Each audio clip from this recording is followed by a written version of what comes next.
بسم الله الرحمن الرحيم السلام عليكم ورحمة الله وبركاته. Welcome to another episode of our series Safara Keram, or where we strive to be in the company of the noble angels by perfecting our recitation of the Qur'an, by learning the art and the science of Tajweed. Now we mentioned in our very first episode that we are going to follow the rules of the Qira'ah of Hafs and Asim. And we didn't really explain what is Hafs and Asim and what is this thing called Qira'ah. And very briefly, the Qira'ah is a particular way of reciting the Qur'an. And it is named after the Qari who became famous with that particular methodology. So the methodology that we're reciting is that of Hafs and Asim. And Hafs is the student of Asim. Asim, his full name was Asim ibn Abi Nujud, and he died in the year 170 Hijrah. Hafs was his student and who learned from him, and his full name was Hafs ibn Sulaiman al-Kufi al-Asadi. And Hafs was also the stepson of Asim. Now, what are all of these qira'at? Well, there are 10 qira'at. There are 10 ways of reciting the Qur'an, and all of them go back to the Prophet ﷺ. This is because the Qur'an was revealed in many different ahruf, is the Arabic wording that is used. The ahruf of the Qur'an were based upon the various linguistic differences amongst the Arabs. Each tribe had a particular way of speaking Arabic. Just like in our times, the English in America is different than the English in Australia, which is different than the English in England. There are slight differences between the way we pronounce letters, the way we spell them, so on and so forth. Similarly, the Arabs at the time of the Prophet ﷺ, they too differed slightly in this regard. So in order to facilitate the memorization of the Qur'an amongst different tribes, Allah subhanahu wa ta'ala actually revealed the Qur'an in 7 different ahruf, if you like, 7 dialects, or 7 different ways of reciting the Qur'an. These ways were preserved by the companions and passed down from generation to generation until they reached the famous Qurra, the famous people that they are named after, and so they became famous for them. These Qurra are not the originators of the Qira'at. This is a very common misconception. They weren't the ones who sat down and invented it. No, all of it goes back to the Prophet ﷺ. It's just that these particular people became famous for that particular way, so the particular qira'ah was named after them. And we said that there are 10 authentic qira'at of this nature. Hafs and Asim is only one of them. And the other common one that is found in the Muslim world is that of Warsh. Warsh and Nafi'. This is found in some parts of Algeria and some parts of Morocco. And there's other qira'at that are found in small pockets of the Muslim Ummah. But as a whole, the 10 qira'at are only studied in specialized institutions where the entire purpose, the entire syllabus is structured around memorizing these qira'at. With this interesting introduction, let us now return to the rules of Hafs and Asim.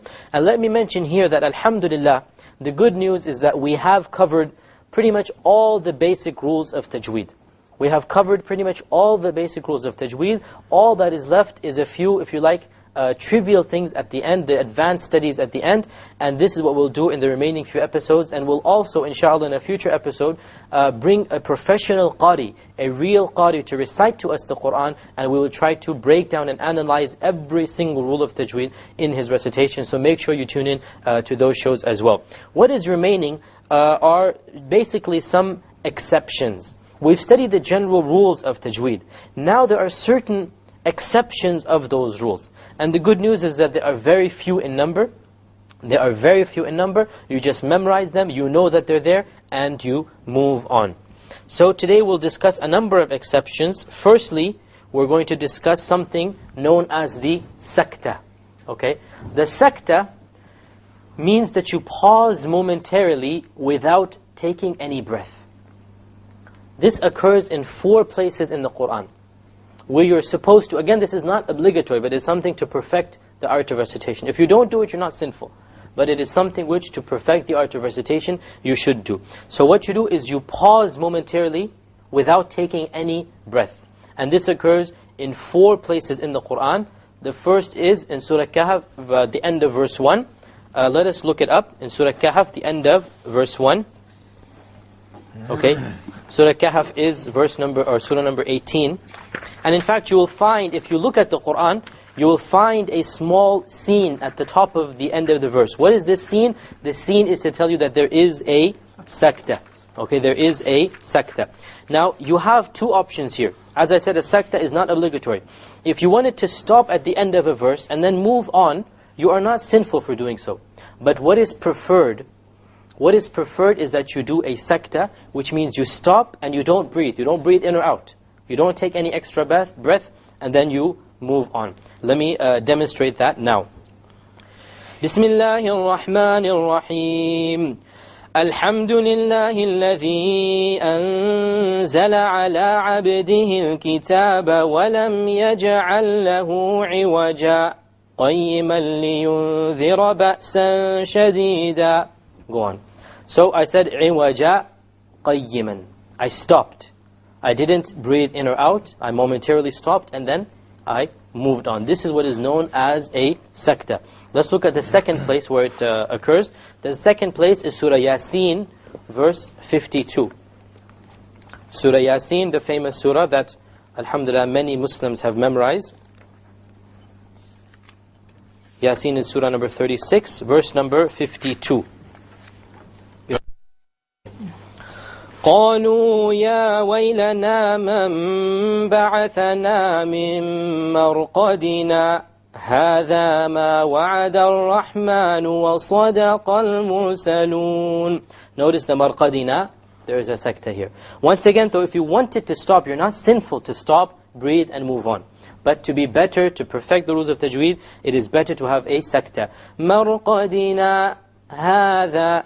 You stop and you don't breathe and then you move on. The fourth place where it occurs is Surah Qiyamah, verse 27. Okay, move to Surah Qiyamah. Surah Al-Qiyamah obviously is in which juz? Which juz? 29. The 29th juz. Okay, Surah Al-Qiyamah, we have verse number 27. Let me start reading from 26. كلا إذا بلغت التراقي وقيل من راق. Notice here, now here you can really see what a sakta does. وقيل من راق. Suppose I had not done a sakta, what would have happened here?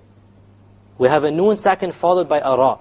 Assimilation. It would have been assimilation, merging without ghunna. وقيل من راق. But because I stopped, because I put a sakta, وقيل من راق. So there's a sakta, so you hear the noon, therefore it becomes like an idhar. And the final place where the sakta occurs is Surah Al-Mutaffifin. Surah Al-Mutaffifin, as we know, is in the final juz, in verse number 14. If you turn there, كَلَّا بَلْ رَانَ عَلَىٰ قُلُوبِهِمْ مَا كَانُوا يَكْسِبُونَ. Look how I did. كَلَّا بَلْ رَانَ. كَلَّا بَلْ رَانَ. You stop after the bell. Had we not stopped, what would have happened? بَرَّانَ. We would have had idgham because the two letters are of a close makhraj. Okay? So that seems pretty clear, the sakta. Let us move on to the next ruling now. The next ruling is that of the madd al-sila exceptions. There are exceptions of the madd al-sila. Okay? So a madd al-sila, we studied the rulings before of the madd al-sila. What is the ruling? Is that when there is a silent letter before or after, there is no mad. Yes. Yeah, and when there is a hamza after and a letter that is moving before, you prolong it. And when there is no hamza, then you make it 2 harakas. So there are some exceptions here. Let us turn to Surah Al-Zumur.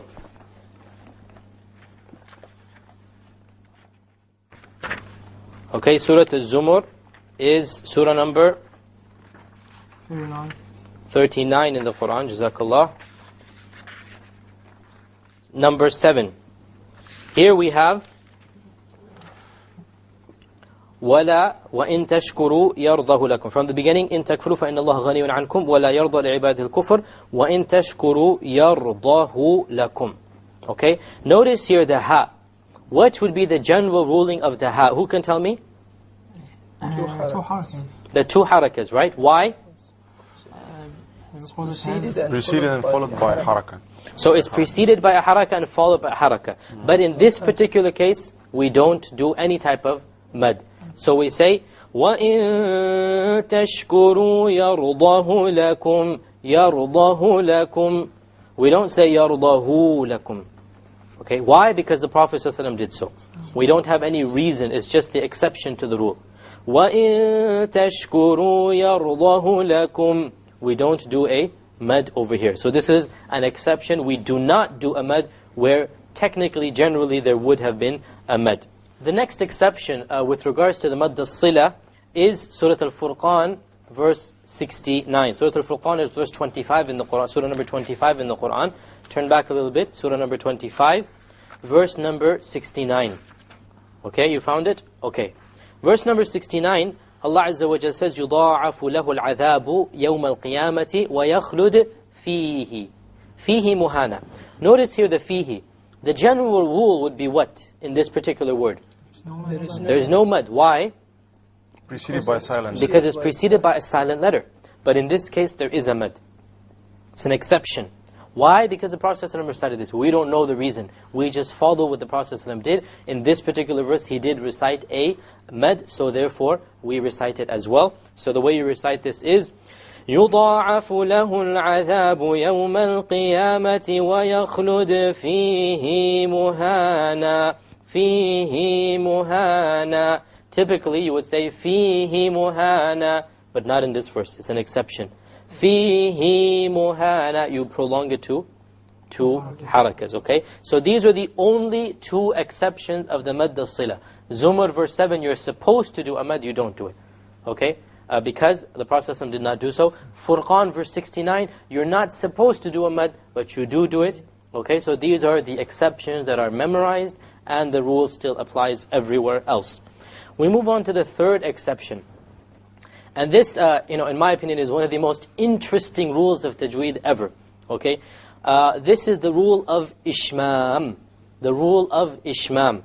The rule of ishmam is that you basically show that you're pronouncing a dhamma and you don't actually pronounce anything. So, in reality, if someone's listening to you only, he will not know that you did an ishmam. But if he looks at you, he can see that you did an ishmam. It does not affect what you say. It is only your lips forming a dhamma. How do your lips form a dhamma? But you don't make a sound. Why do we do this? Because the Prophet ﷺ did this. Remember, the whole point of tajweed is what? To recite like the Prophet ﷺ recited. Therefore, when he did a mad, when he didn't do a mad, when he did this, when he didn't do that, every single detail has been preserved and passed down from generation to generation until it has reached us.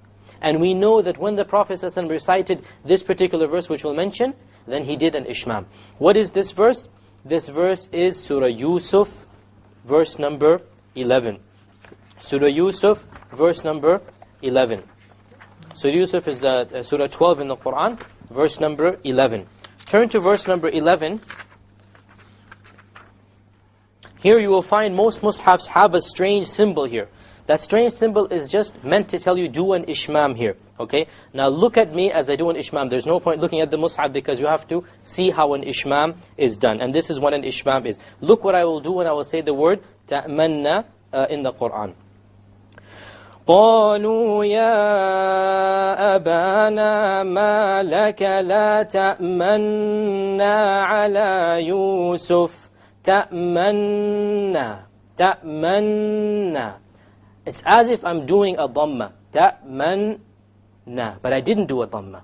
You just show it with your lips and you don't actually pronounce anything. Now the reason this is done is in reality there is a hidden word or a hidden letter here. تأمنuna. تأمنuna. But it is not written. Therefore, to show the hidden word, you just pronounce your lips that way, but you don't pronounce it. The point of the ishmam, this is the only place it occurs, Surah Yusuf 11. You show your lips moving to be a dhamma, but you make no pronunciation. تأمننا.